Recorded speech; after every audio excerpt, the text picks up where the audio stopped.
Hey guys, well, it's been a minute since I've done a van life video, so we're going to go into a little bit what happened last night and how we're dealing with things.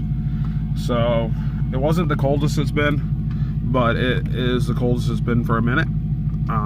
It got down to about -10, and all the snow was pretty much gone. I mean, there's a little bit now because we had 2 snowstorms, but a lot of the insulation's gone too, so it got a bit chilly.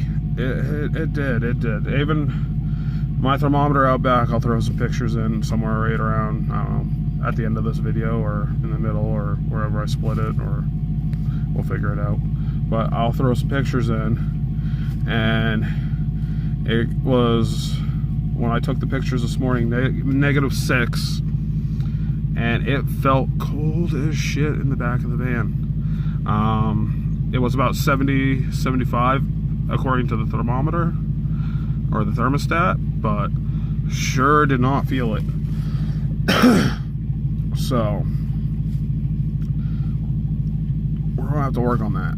Definitely gonna have to work on that. I got a hell of a draft from underneath my bed. I'm not quite sure where it's coming from.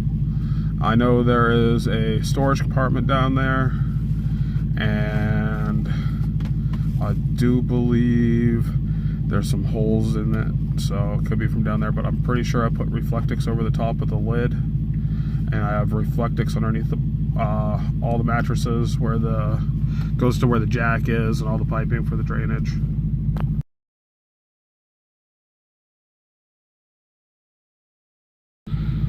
So I'm pretty sure that's all covered up. I don't know, so we're just going to take our time. We're going to look, but I'll show you what I ended up doing to make it work for last night. Now, a lot of the heat probably escaped because I had the roof vent popped open. It is what it is. I had to, but my dog's making a hell of a lot of noise right now. Let me flip the camera around. I'll show you what I got working with. You're not going to be able to see the Reflectix over the walls or the windows because I got blankets on top of them. I do not use the van furnace in here yet. Well, I have a few times, but I need to get 2 more marine batteries because the one I have only runs for about 5 hours, and so I haven't been really using it because I don't really drive the van. It's winter, it's from Florida, so it's not treated for the snow and well, not the snow, but the salt, and we use a lot of salt up here, and the underneath this thing's really clean, and I didn't get a chance to oil it before winter came, so it's pretty much just been sitting parked. I start it up every now and then, let it run, charge the batteries up that way, but you're not really charging them because you're not physically running the van. I mean, it idles for like an hour, hour and a half, but it's not really enough to actually charge it.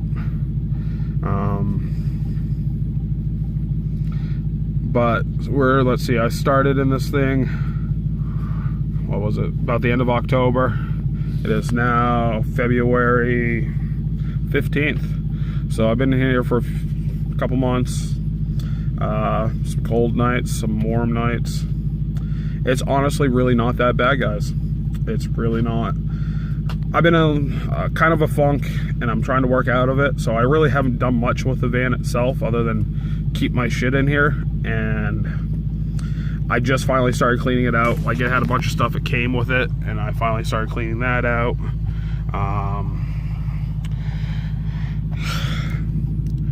Getting thrown here because of a divorce kind of sucked because it really threw you. It threw my whole mojo off. But we're going to go through.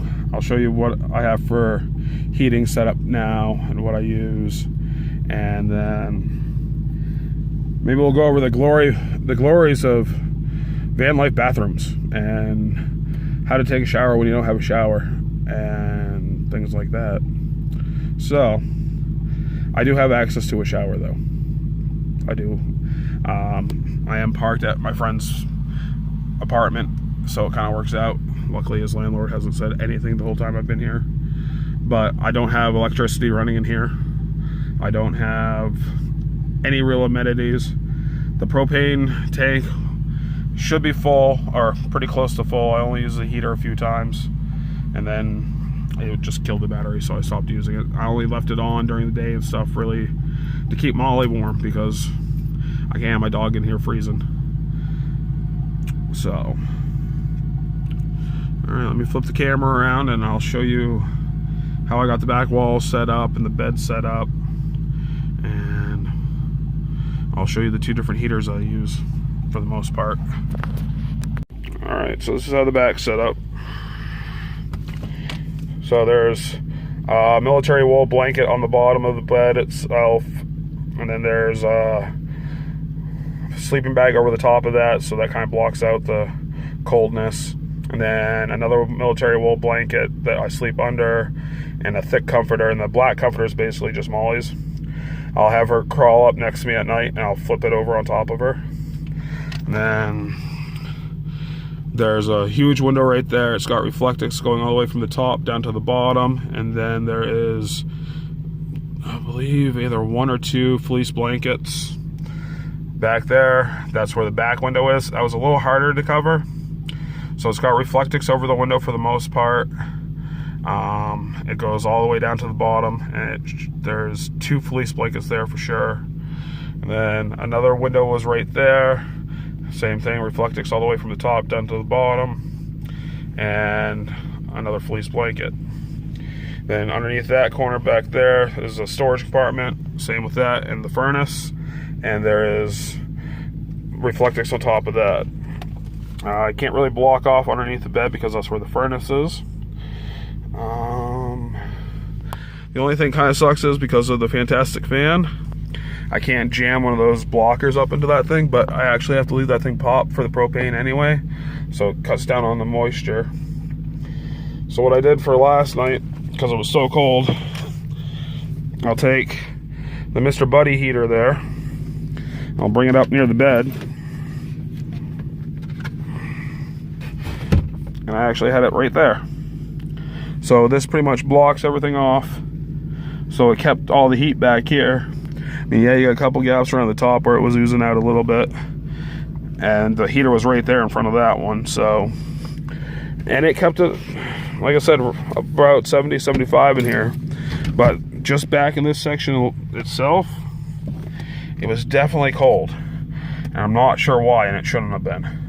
The only thing I can think is maybe up in the cabinets up here, maybe I need to put some Reflectix in that. But I use the Mr. Buddy heater as my main for all the time, and then I have, for if I don't want to waste a lot of propane, the fumes on this one suck, so I gotta leave the windows cracked, is a 10,000 BTU kerosene heater. Which on the weekends, if I'm hanging out in here, that's what I use, because I'll leave that window all the way cracked, and I'll open up the roof vent back there, and it pretty much keeps it nice and toasty in here. Like I said, the thing that sucks is no electricity, but it's not too bad. So that's pretty much how I keep it warm in here during the really cold nights. Normally, where you saw the heater was a minute ago on the floor over here in front is where I normally keep the heater, and I just leave it on low, and it pretty much keeps this thing pretty warm. I still have to pop the roof vent most nights. I always leave the door window cracked. That way there's at least a little fresh air coming in. But, I mean, all in all, it is not bad. It's really not. And if I had more time to get this thing ready for winter, it would have been a lot different. And if I had the ambition. So we're gonna start hopefully soon doing some more videos on this channel of me cleaning this thing up and getting it ready. The other reason why I don't drive it is because it's embarrassing as shit to drive, just because it looks like it screams I rape children. It does. It's just the way it's painted. It's horrible. So we're gonna clean up the outside of it, repaint it, and all in all, it's really not that bad. It's really not. And if I don't have to use it full time for a daily driver, that's a perk. If I have to end up using it full time as a daily driver, well, we're gonna have to do some other work to it. But I plan on doing some adventures this summer. At least I'm hoping. And then we'll see where the road takes us. Right now, it's not bad. I can deal with it. I started working on a budget. I've started cooking food in here. I am going to have to put some gas in it at some point, fire it up. I did finally register it. And I'm probably going to have to take it and fill up the propane tank one more time, because I'm sure it's getting low. There's a lot of trial and error.